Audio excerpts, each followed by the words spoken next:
What did you wish you knew going into seminary? Like hindsight, what do you know now that you didn't know that you wish you would have known before going in? I wish I had known how lonely it could be.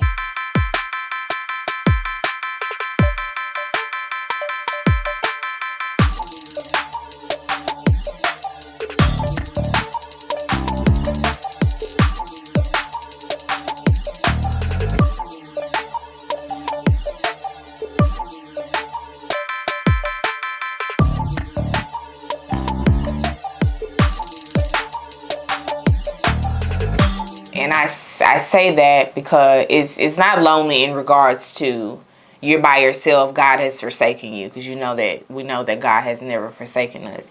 But lonely in that people don't understand what it is you're doing. So it's hard to articulate it.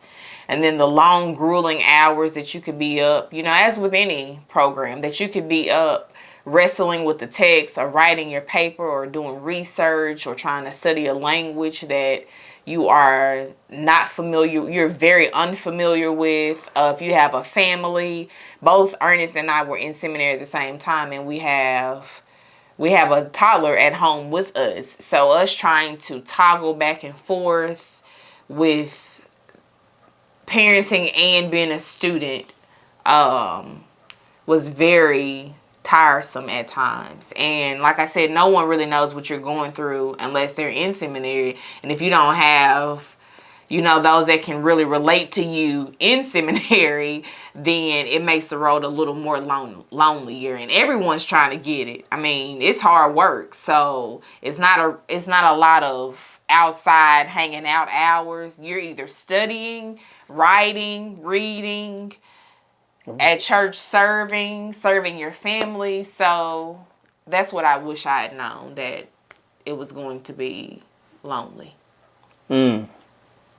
What about you? What do you wish you knew? I wish I would have known how much reading was required. Lord have mercy. I don't think I've read as many pages in my whole life as many pages than as writing, not just reading, but then the learning to write academically compared to writing, conversationally or writing for whatever. But academic writing is definitely something totally, it's a huge learning curve when you have to learn to write Turabian. And we're not talking about a language here. We're talking about a style of writing, which is primarily known in seminaries across the country as Turabian. Kate Turabian, I believe, is her name. I think so. It's a style of writing. And I wish I also knew how many hours was required beforehand. So Jesus says this in your Bible. He says, count up the cost. And I wish I would have known how many hours it was going to take, not just to obtain a degree, but how many hours it was going to take for you to get there to the point of passing all the classes to get the degree.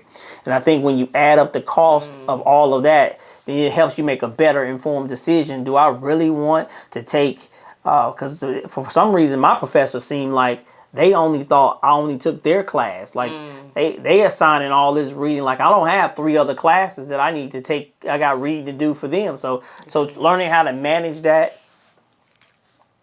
I wish I would have had better time management skills going into seminary, because you trying to get everything done in a small amount of time, and the stress and put forth a good work product.